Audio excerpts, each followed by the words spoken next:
This episode of Beyond Your Why is brought to you by our Why app. Head over to whyinstitute.com to take the Why app so you can discover your why today. Knowing your why is the essential first step in having the clarity to move forward faster and have a bigger impact.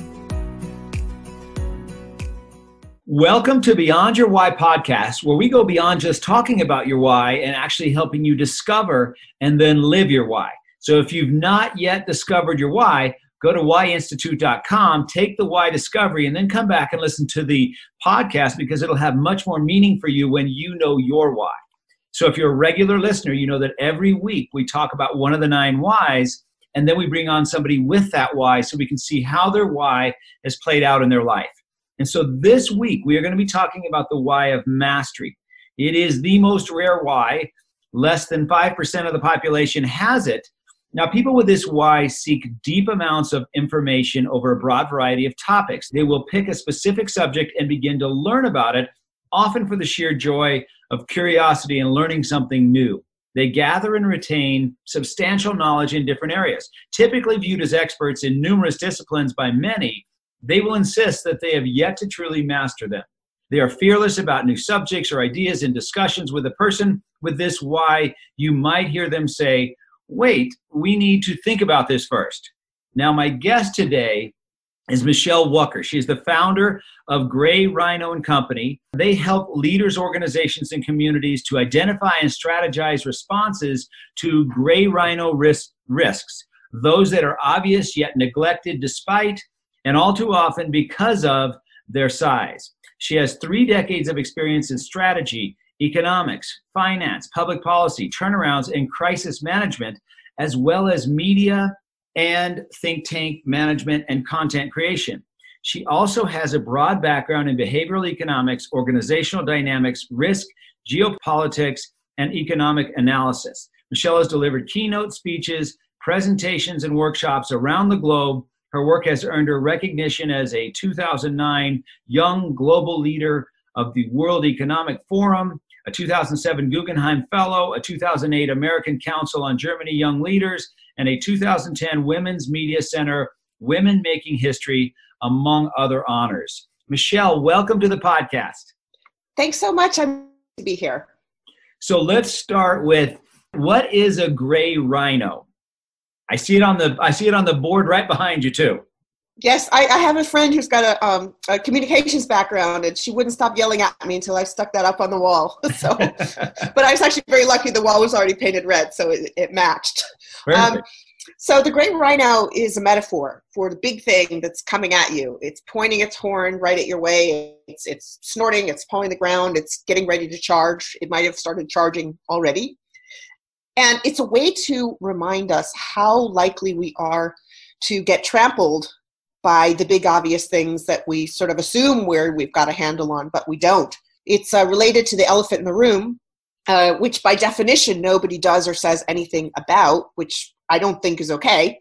Gray Rhino is the thing that people often are talking about, but still not enough people are doing something to deal with. And it's also a counterpart to the black swan, which any of your listeners with a finance background will know as the thing. It's so improbable and unforeseeable that nobody ever sees it coming. And this is a thing that people do see coming, but they don't necessarily do anything about it. And it's been getting a lot of attention amid the crisis we have right now for precisely that reason, all the warnings about pandemic and financial fragilities and things. So it's very much a metaphor of the moment. Yeah, it's taking life right now. So the Gray Rhino is the obvious. It's that thing in the room. We're all looking at it. We're all seeing it right there, yet nobody wants to tackle it. And what's interesting is there are a very few people who do. Usually starts out with a few and they multiply. And it's much more dynamic than the elephant in the room, which by definition just stands there. This is something, it might be far away, it might be closer. And in fact, I've developed a framework to think about where the rhino is in relationship to where you are and what you can do about it. So that dynamism is something that the elephant in the room doesn't have. and that often there are people who are doing things. And the book really started with the question of, why do some people see the big thing coming at them and do something? And why do other people just freeze and not do anything? What makes the difference, and what can you learn about those differences to apply to the gray rhinos in your own life? So what got you interested in this whole concept of gray rhino? Take us back a little bit. Why do you care about this? Well, it's interesting. My own understanding of why I care about this has evolved quite a bit over time. It started out with finance geekery. My career started as a financial journalist. I was writing about the restructuring of all the defaulted debt from the 1980s. And in 2001, I was spending a lot of time in Argentina, which I love.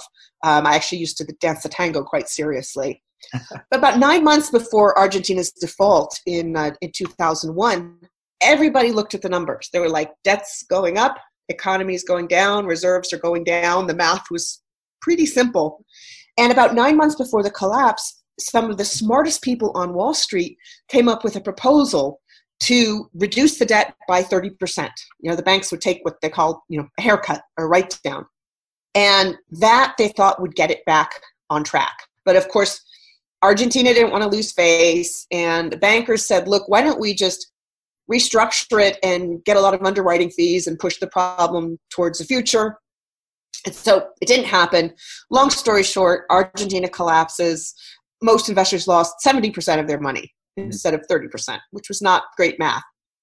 So you fast forward 10 years, and I saw Greece with very similar dynamics, debt going up, economy going down.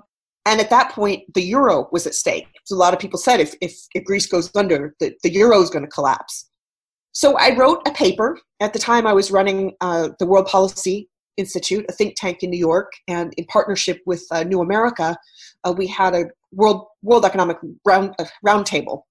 So I did a paper from the World Economic Roundtable and published it with New America called Chronicle of a Debt Foretold, a little nod to Garcia Marquez, saying, hey, Greece, look at what Argentina did. You can do better. And what was very interesting was, in contrast to Argentina, when I wrote about this proposal and all these bankers called me and said, we think they need to write it down, but we can't say it in public or we're going to be fired. CNBC invited me on to Worldwide Exchange as a guest host. And we talked about this proposal, and that actually got people talking about it all over the world, investors, policymakers. And it took, many months, but the following spring, Greece and its creditors agreed to restructure the debt. I mean, they still lost money, but it was not a chaotic default. And, Greece slowly did better. They made a lot of hard decisions, but it was the least worst of the options. And so that spring, I was sort of dealing with some gray rhinos of my own. I was, burning out on the job that I had, and I took an executive education course at Harvard, at the Kennedy School, and sat and really thought, what's important to me? What do I want to be doing? And I realized that I hadn't been writing, and that needed to be the focus going forward. And that was the question that came to me. What made the difference between Argentina and Greece? What's the difference between people who see the gray rhino charging and do something and the ones who just let themselves get trampled? So it was sort of a big professional question about gray rhinos that helped me to deal with some personal gray rhinos. And the more I've talked about the book around the world, the more I've discovered, to my great surprise, how much it resonates with people on a personal level. Yeah, I could see that. So the personal led to the professional. Well, actually, the professional led to the personal, and now back to the professional. It's like the chicken and the egg. And actually, as a dentist, you will appreciate this. I always get asked about, gray rhinos in your own life. And I have celiac disease, which my dentists have all told me does a number on your teeth as well as, autoimmune problem. And, all the time when they say, you tell your patients all the time, come in every 6 months for a cleaning, and they never do. I was that person for many years, with apologies to all the dentists out there. And then I ended up having to have a gum graft, which only took part ways. So I had to have 2 gum grafts. And several years later, I had to have yet a 3rd gum graft on the same tooth. And so I go every 3 months for my cleaning now. Like, I don't leave without making the next appointment. And I have all these little dental things, the interdental brushes and gum stimulators, all these things I didn't know anything about before. And I actually wrote about that in the book. It's because, I came up with a proposal with the metaphor as a way to talk about these big policy things that I dealt with professionally. But it's so relevant in your personal life. There are all these things you have to do, you have to deal with, like, floss your teeth every day. And it's not until you have a crisis that you finally say, oh, maybe I should have been paying attention to this all these years. Yes, exactly. Now, it sounds like you've got a lot of knowledge on world finance, and that it was your thing, and you went to a pretty deep level as far as understanding with that. Do you? Very much so. Yeah. And it's totally geeky, and I understand that, but I got that, not everybody gets excited about, sovereign credit risk the way I do. So that's why I felt that I needed this, the metaphor that really humanizes it. I mean, Aesop knew what he was doing when he came up with all those fables with animals. It really helps us to relate to things on a much broader level. Yeah. And working with finance and policy all of these years, I'm happy as a clam with a spreadsheet, thinking deep thoughts, how all these parts go together. But I get that most people don't relate to that, that you really need the emotional component. And so that was really the big breakthrough for me, is that you need to be able to tell a story. You need to get people to gasp. Often when I'm doing speeches, I'll show a video of a rhino, charging at you. And it's great when there's a really big room. You can just hear this collective, this huge gasp at the rhino. And that's what I want people to think of, even if it's a small thing in your life or if it's a big thing at your job. Think of the things that you're not dealing with, and then conjure up that image of a giant rhino coming at you. And all my friends send me videos now. Every time they see a video of a rhino smashing a car, things like that. But it really works. It gets in your head. So when you took the why discovery and it came up with the why of mastery, how did that feel to you? I went, man, this is spot on. I read a lot, ever since I was a kid. And I think of things in complex systems. It was hard for me to pick a major in college because I wanted to know how this economic concept related to this concept in anthropology, in history, in sociology. And in fact, I've been described probably as a psychologist, an economist, an anthropologist, a historian, a sociologist, which, I've had training in all of those, but I wouldn't presume to say I am any one of those. So it really made a lot of sense. And this complex systems thinking, I think, is so important. I spent a lot of time in Asia, where there's been a lot of research that shows people think in complex systems much more than in the West.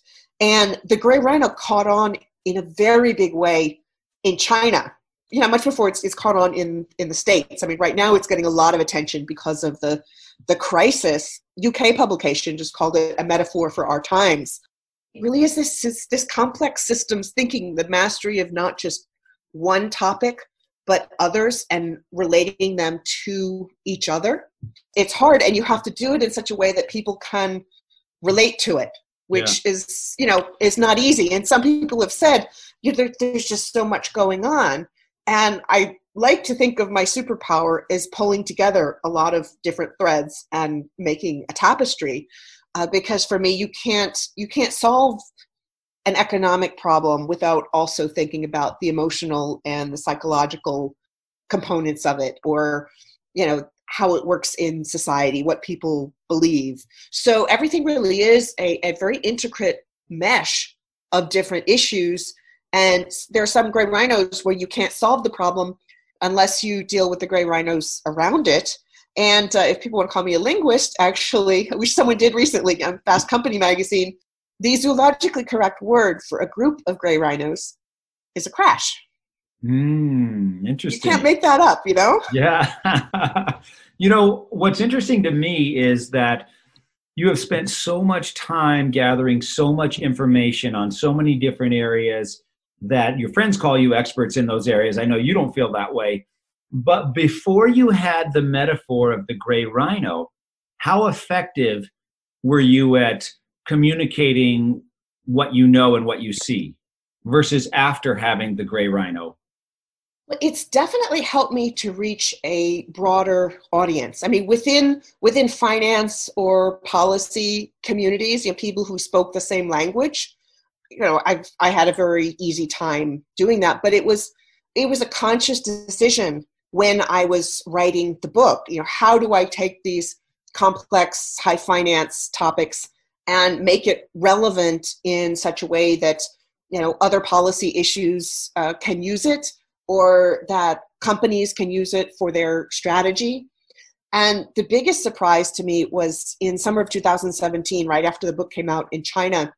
I was in Shanghai to do a reading, and there'd been these terrible thunderstorms that made me have trouble actually getting to the reading, and they had to start it late because people were having such a hard time getting there through the storm.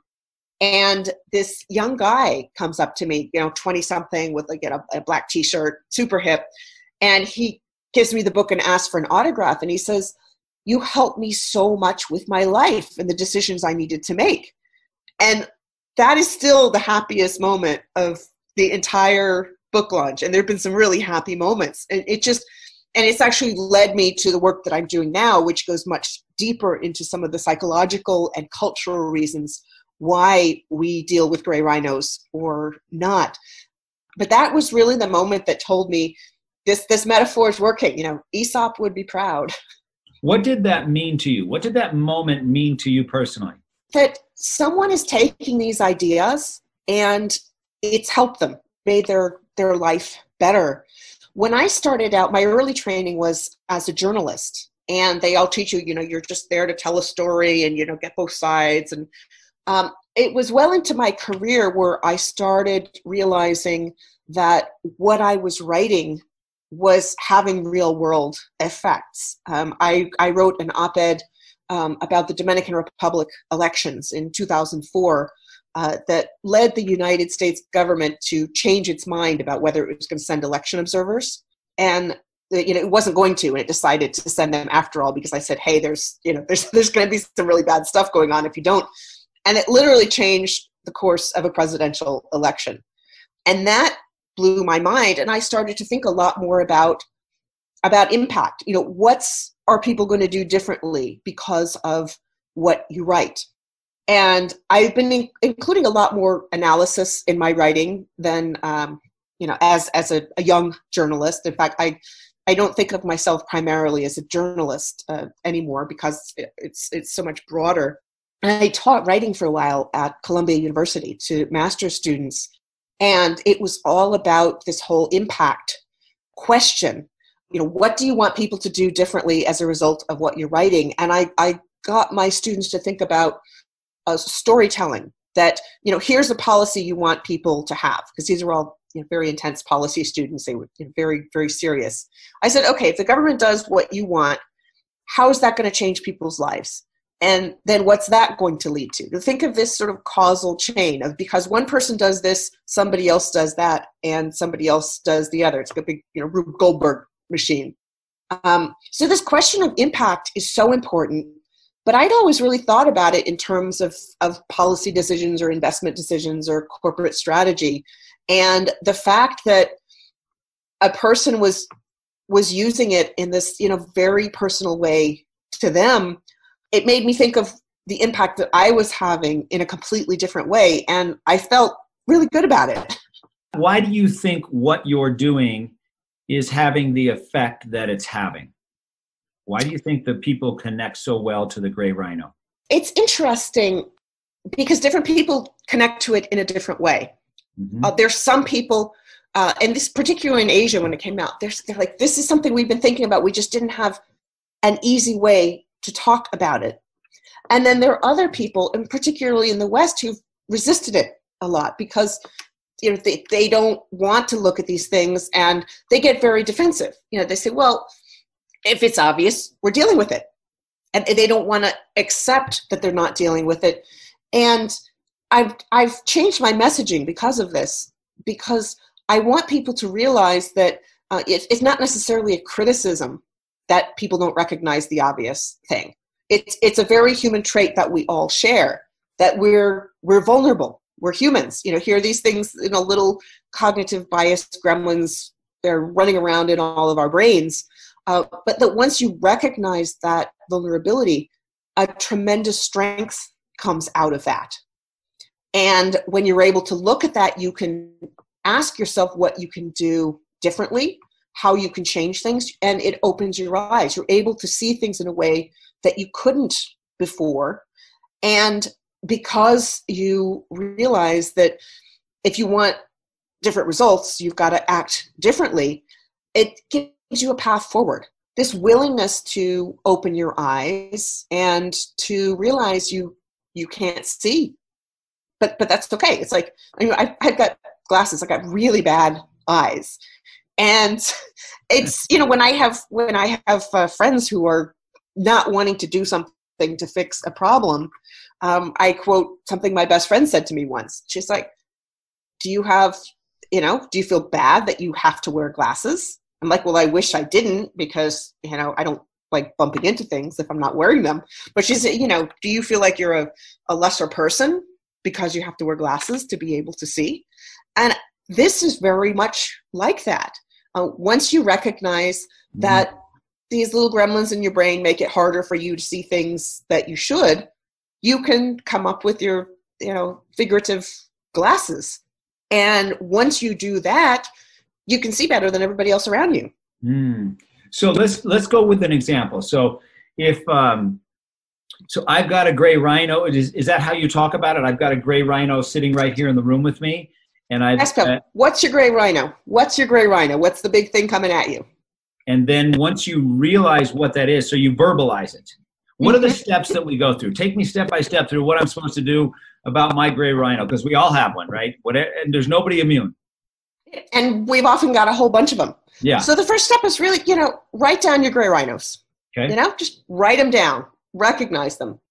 And then you can pick the top one on the list. Sometimes you can't just deal with one. That one might be related to some of the others. And ask yourself, what am I doing about it? I've actually got 5 stages that you go through, and you figure out what stage you're in. Once you've written it down on a piece of paper, then you're probably not in the first stage anymore, which is denial. Okay. Muddling is the second stage, where it's there, you've recognized it, but you come up with 1,000 reasons why you can't deal with it. The third stage is a mindset shift. It's diagnosing.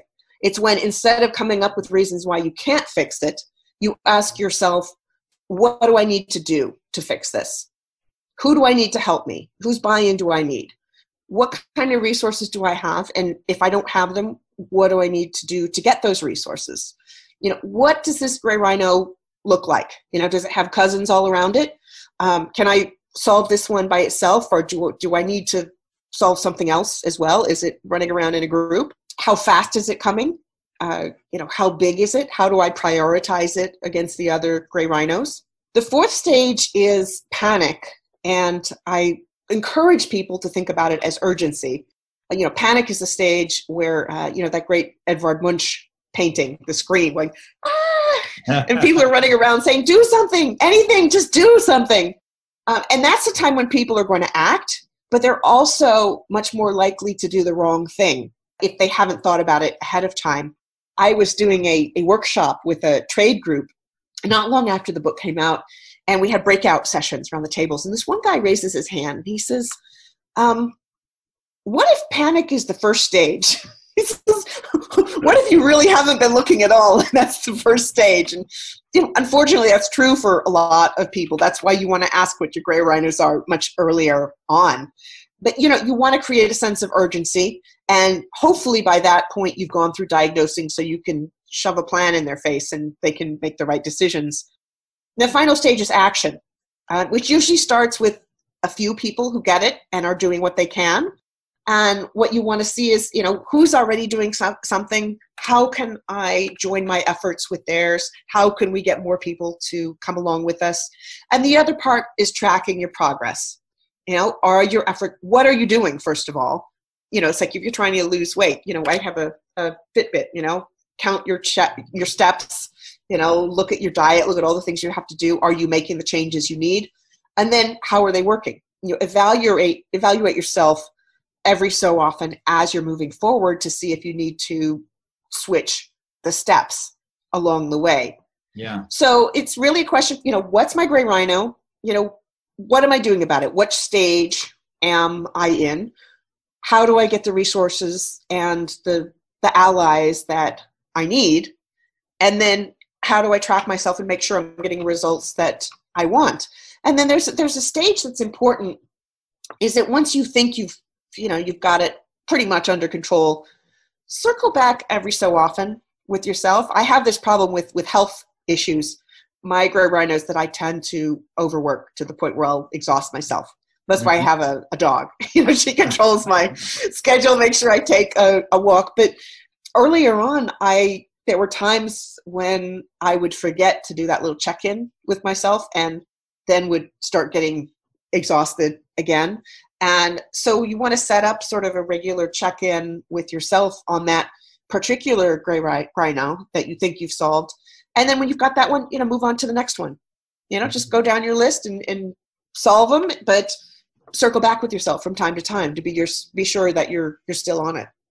Do you always pick out the biggest, baddest rhino first? Or do you sometimes start with the little one and work your way up to the big one? Not necessarily. One of the things that that's part of the diagnosing stage is asking yourself how likely you are to succeed. Do you have the resources to solve the problem? There are some things that I call Gordian Knots, where it's just like there's no good solution. In the policy world, I look at Syria. And sometimes you have to realize that if you put all your efforts towards something that you're not going to be able to solve, those are efforts that you're missing out on applying to something you can solve.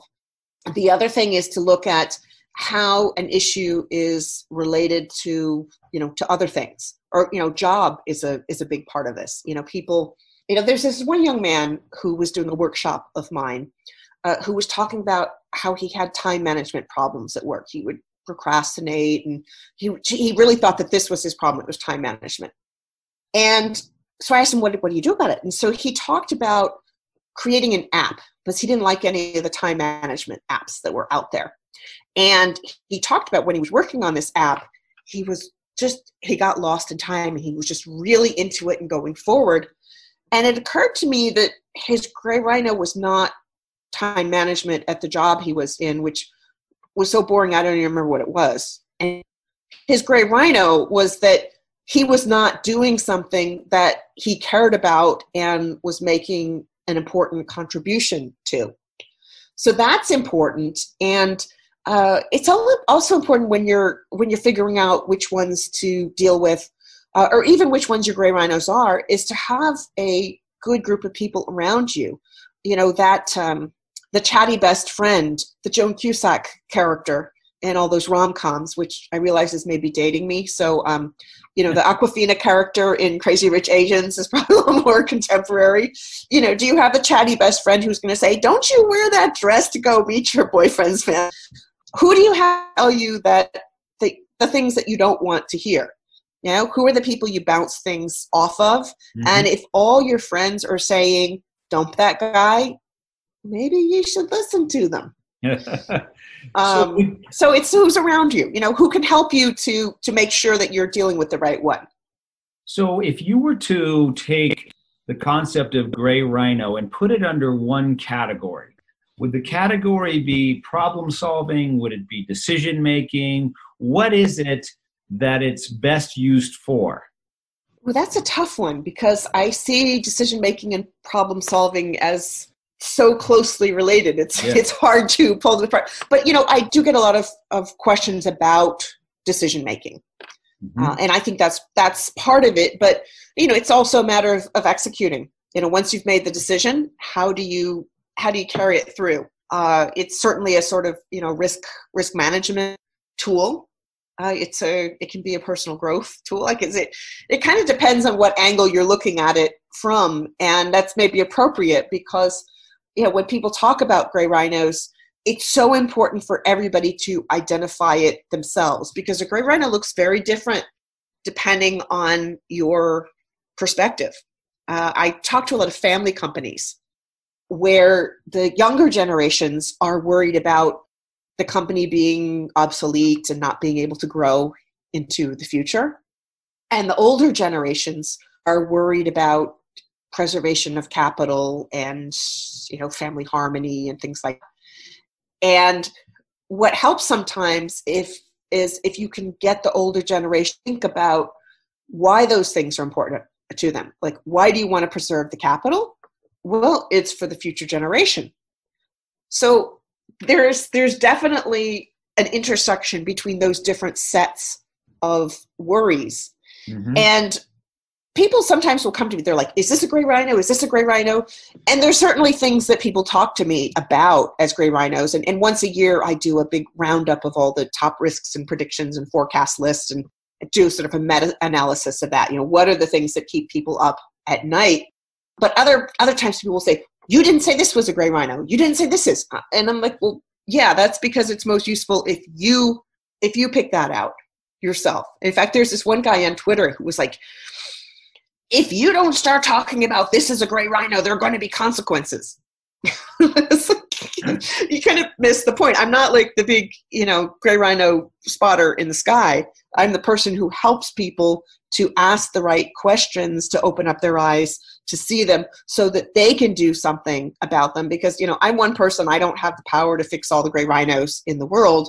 I do have the power to give people the tools to do that themselves. So one of the things that's interesting about people with the why of mastery is that they take the simple and make it complex, versus other people take the complex and make it simple. What I mean by that is, maybe for me, cooking a scrambled egg is 3 steps. I crack the egg, I put it in there, I cook it, I'm done. But for somebody with the why of mastery who has studied scrambled eggs, they've got 28 steps to this process because they know everything about every single step. And so what I'm hearing you say is that if I were to lump it into one category, if I had to say, what is this gray rhino thing? I would say that it helps you solve the problem of worry. Because there's so many things that we worry about, whether that's a problem, a decision, a risk, whatever it is, there's worry there. And you've taken this concept of worry and you've delved deep into it. And you've created a metaphor around helping me solve my worries. And you do it with the gray rhino. Does that make sense? I love the way you've put that. And it's interesting to me that actually this question of worry has to do with control. And I think a lot about predictions and why we make predictions, because often they have very little to do with what really comes out. And making a prediction, naming something, is a way of feeling you have a sense of control over it. So even just saying, this is my gray rhino and this is my plan, is actually a way of asserting control over it, which is a way to help you to manage your worries.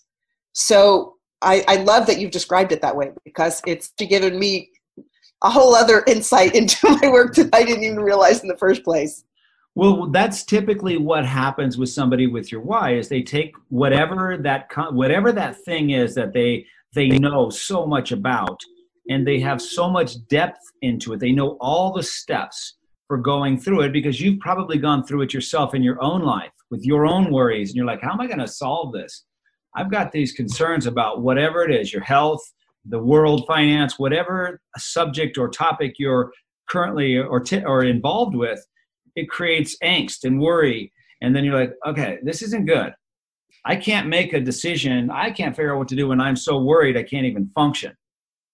How do I stop the worry? How do I figure out what the actual problem is? How do I actually make a decision? How do I know what the risks are? And then how do I solve this? Right? So you've developed a series of questions to help people overcome worry. Absolutely. And the other part about thinking about risks is that many of the risk management systems out there involve making a huge risks of list and then evaluating, how likely is this? How likely is that?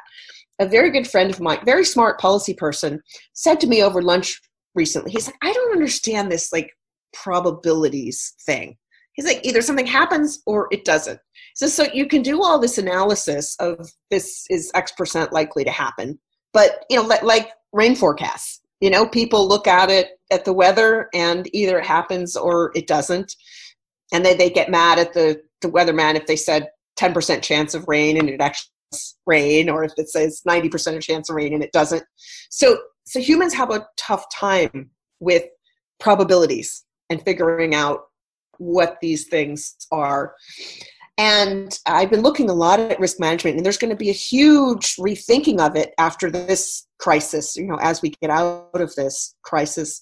But a lot of the issue has been not necessarily identifying possible risks, but better understanding how we respond to them. Because there's a whole array of way that people deal with things. Some people are anxious and, they're like the Chicken Littles. They freak out over every little thing. Some people are so calm that they don't get nervous enough about problems. Some people make decisions on the fly, very impulsively. Other people will be very methodical. There's actually a wonderful tool out of the UK called the Risk Type Compass that helps you to measure all of these things. It's like a compass. There's the 4 poles and there's the points in between that help you to understand how you approach risks and why. And then once you understand your process, you can figure out who to bring around you, who to use as advisors, who to ask to help you, so that you can make sure that they're filling in some of your shortcomings. And understanding your own response and why you respond that way helps you respond better, but it also helps you to be kinder to yourself. Mm-hmm. I always ask people how much time they leave to go to the airport. And it's really funny talking to couples because they laugh. They just start yammering on and on and on because it's such a sensitive topic. One person wants to leave extra time. The other one wants to rush there, and race the clock. There was a fantastic article in I leave the extra time, but I also have TSA pre. And the extra time for me is because I live in Chicago and Chicago traffic. It's completely unpredictable. And so I've started taking really early in the morning flights to make the traffic more predictable. But this article in The Atlantic that went viral last year was very interesting. It said that a lot of the people who leave it till the last minute are not necessarily worried about missing the plane than the other people, but they want to feel more control over the situation. So this bravado, this sort of blustery, I don't need to leave extra time, is actually a way for them to feel more control over the situation. It's their mechanism for dealing with it, where, obviously the people who are leaving more time are exercising control in a different way. And if you have to travel with someone with different ideas, showing some empathy, realize that the other person needs something different is so important. I read some very interesting articles around the time of the 737 MAX crisis came out after the Ethiopian Airlines crash. And there's this one guy who wrote about it. He's a travel industry journalist. Mm-hmm. So he read all the information. The more information we have, the more control we feel we have. And he felt comfortable flying on one of those planes. And he was actually booked on a plane to go home. His spouse, his family, they were freaking out. And he actually changed the flight to a different model of plane because he knew how much it freaked out his family. Mm. And that, recognizing that other people deal with problems in a different way is so powerful. And we're seeing it in people's response to the pandemic with this whole sheltering in place, staying at home. Yeah. So many people have this hubris. They're like, well, I'm not going to catch it. Or if I do, I'm young, so I'm fine. Those sort of people are much more likely to stay home if you put it in terms of, what about your grandma? What about your mom? What about your friend with asthma or autoimmune stuff? That sort of messaging that, you're not doing it for yourself, you're doing it for someone else, completely changes the way they think about that risk. And each one of us tends to feel like we're better off, we're more likely to make a good decision than other people. It's like the, Lake Wobegon effect where, everybody's child is above average. And, people, when they're thinking about themselves, they're often likely to overestimate how good a driver they are, for example, or any of that stuff. So, when you realize those little gremlins in your head, those little biases, you can change your behavior that in a way that'll make you safer, but that also the people you love will appreciate too. Mm-hmm. How important is self-awareness in the process of figuring out the gray rhino that you want to attack or tackle? How important is self-awareness?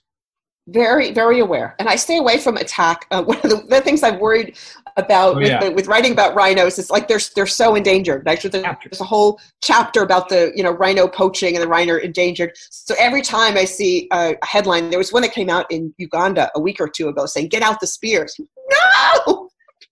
Leave the poor rhinos alone. For sure. Self-awareness is so important.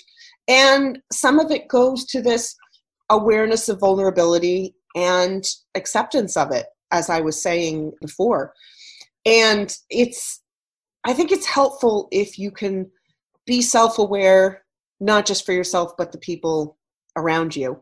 And then on the other hand, a lot of people like it if somebody can identify something about themselves. You remember like a couple years ago, all those Facebook quizzes were such a big thing before people realized they were just trying to harvest all your information. But people loved it. I'm this city, I'm this drink, I'm that.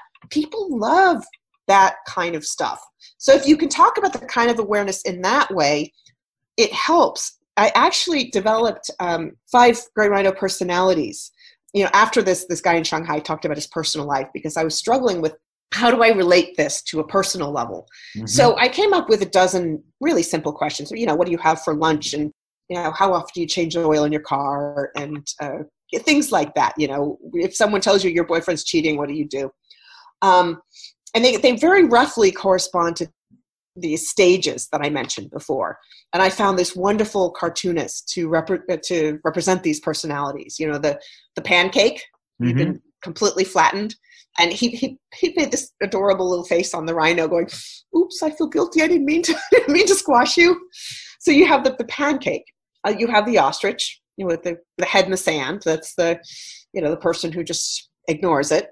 Yeah. You've got the tourists on safari. The people who are looking for the rhinos, but they know they don't have all of the skills. So they've got the tracker and the driver. It actually came from when I went on safari on research for the book, which my accountant was totally fine with me deducting it. We're driving up the mountain, and the driver says, "Oh, look at that, look at the kudu, and look at that. And I'm like, I knew I needed to update my glasses prescription, but I didn't realize it was this bad. And it's, of course, Mother Nature has all this camouflage. I mean, you actually have to learn to see past the camouflage of the animals. That night we went on safari with a German family who'd been on safari for like 3 weeks. So they're really good at this. And this kid points, he's like, "Look, there's 20 elephants. Of course, I said, "How can I not be seeing 20 elephants?" You have to train yourself. So that's the tourist on safari. You have the game warden. They take care of the gray rhino when it's still a cute little baby rhino. And may I highly recommend baby rhino videos. There's one right now about a rhino that sees he's his caretaker and does zoomies, just like Mike does. And then there's the Chicken Little. It's kind of like the panic one. It's the person who freaks out inappropriately over all the little things and misses the big thing.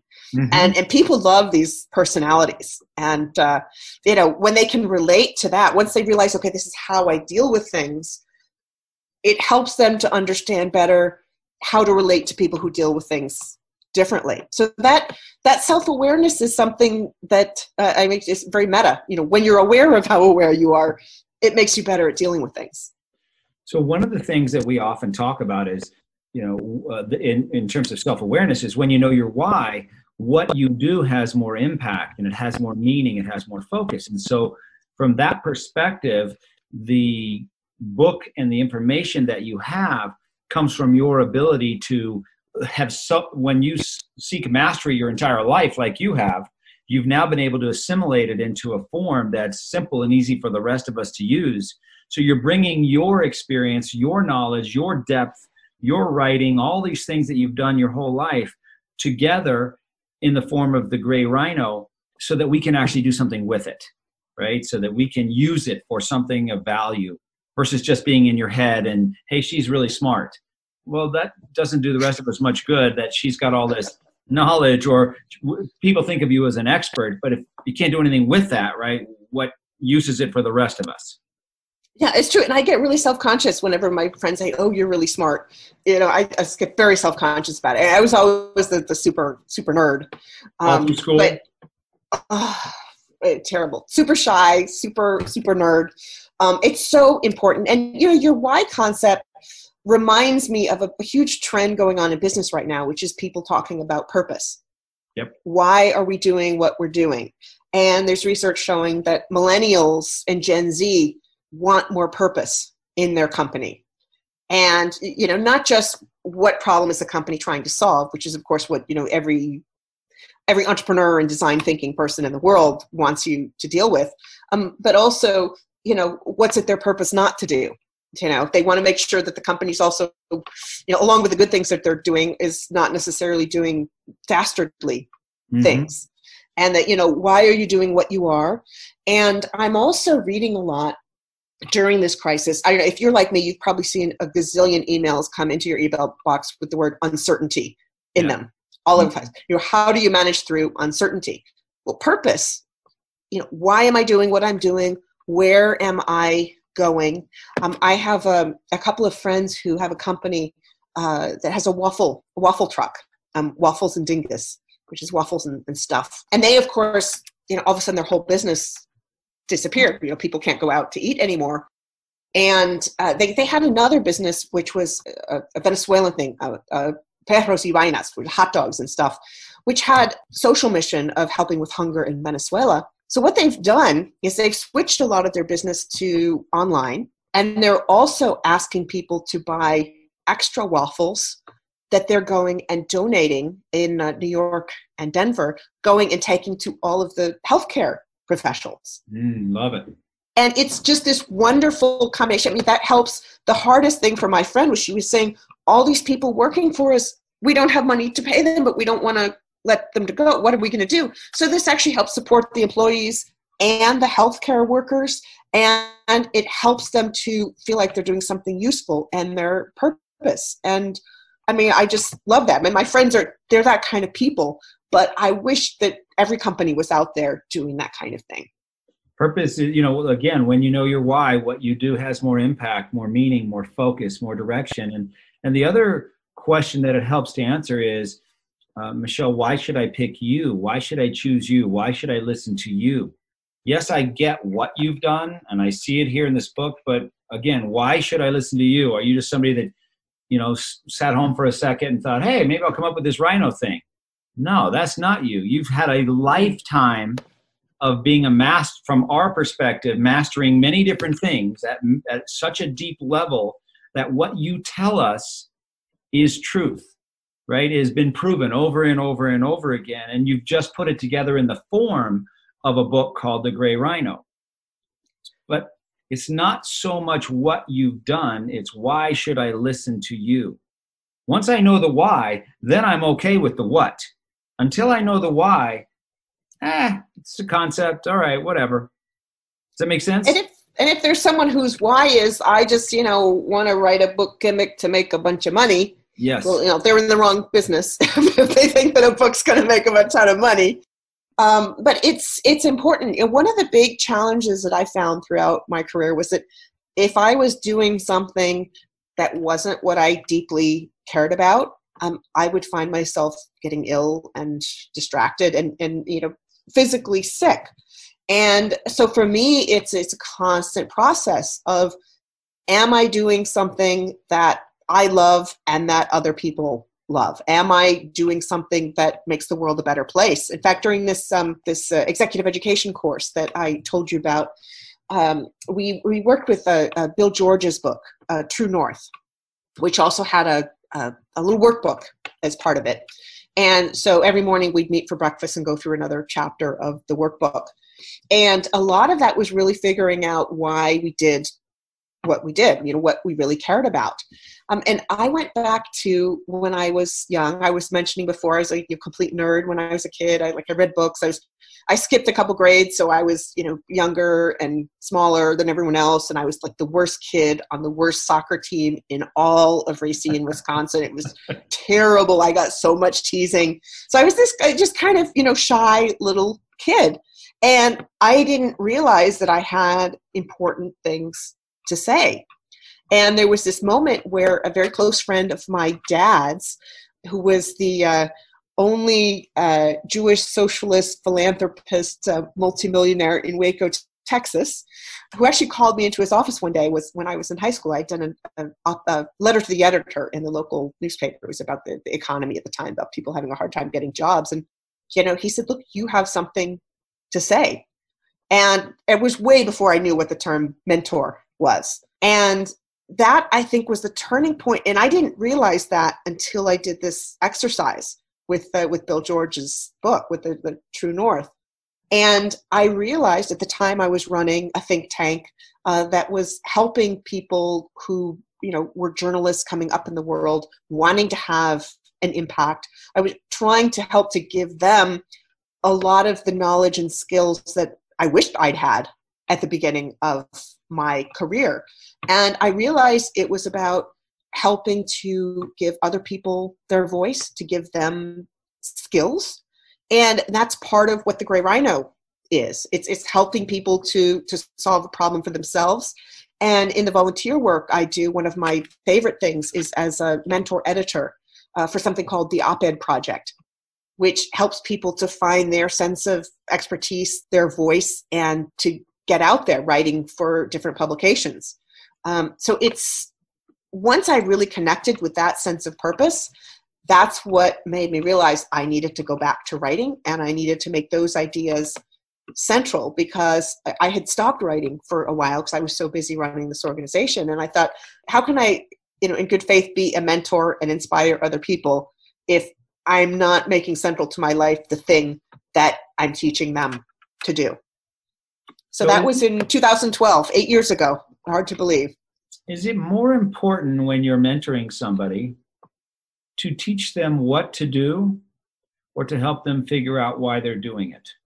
The why is so important. I ask them a number of questions at the very beginning when they're assigned to me.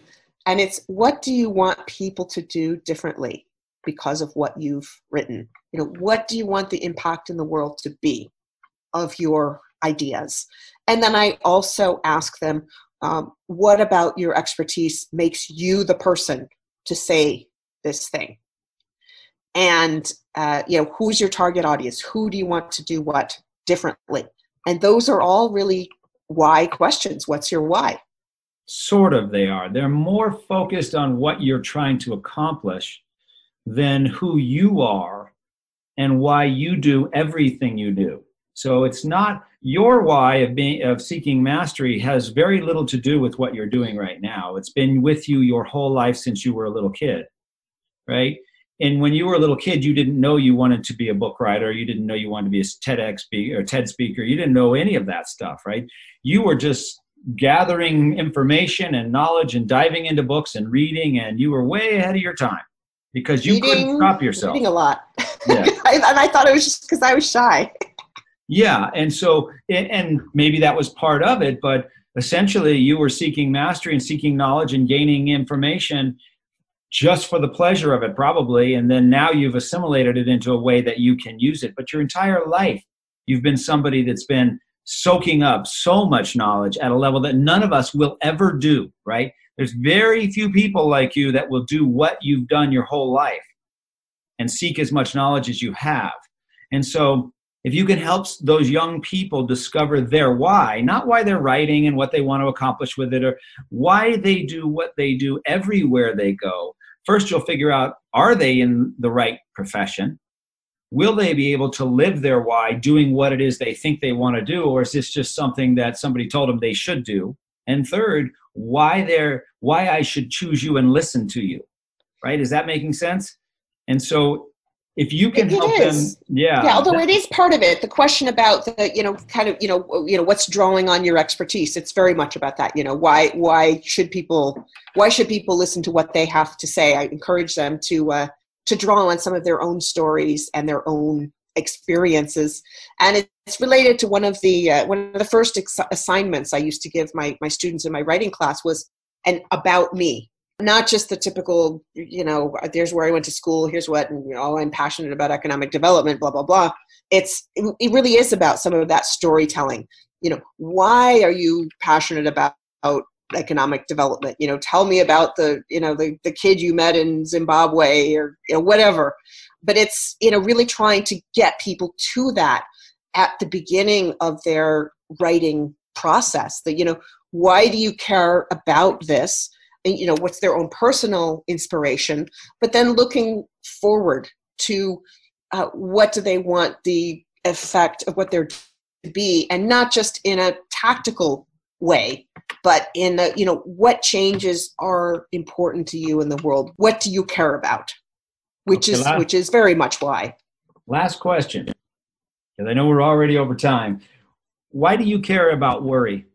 It's interesting. When I was growing up, people in my family had very different things that they worried about, and I was sort of caught in the middle.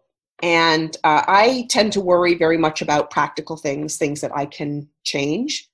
And some people worried about, if you take a shower during a thunderstorm, you're going to get struck by lightning, or if we might theoretically move to California at some theoretical point in the future, even though nobody's talking about moving to California, we might die in an earthquake, which are not the kind of things I tend to worry about. I tend to worry about very, practical things. So I was caught between two very different ways of worrying, and have forged my own path during the middle of it. And, I've seen that, not paying attention, not worrying about the right things can create catastrophic consequences. And we're seeing that in the world around us right now. So whether on the personal level or the career, work, organizational level, or society, like what the planet is wrestling with right now, it's so important to worry about the right things and do something about it so that you don't have to worry about it anymore. Mm-hmm. Awesome. Well, Michele, thank you so much for being with me today. Thanks for sharing your knowledge and all your information about the Gray Rhino. If people are listening to this and they say, man, I want to talk to her, I want to have her come speak at our event, I want to have her work with us, how should they get a hold of you? Best way is my website, thegrayrhino.com, Gray rhino.com. I'm on Twitter at Wucker, Wucker. I'm also on LinkedIn. I've got a mostly weekly, sometimes it's 3 times a month, depending on how busy I am, but have got a column that goes up there every week, and that gets posted on thegrayrhino.com as well. Awesome. Well, Michele, this is a big time for you with all the stuff that's going on, and thank you for taking time out of your day to be with us. And I look forward to staying in touch as we both move forward. Likewise. I enjoyed the conversation so much. Thank you for such thoughtful questions. Thanks, Michele. Take care.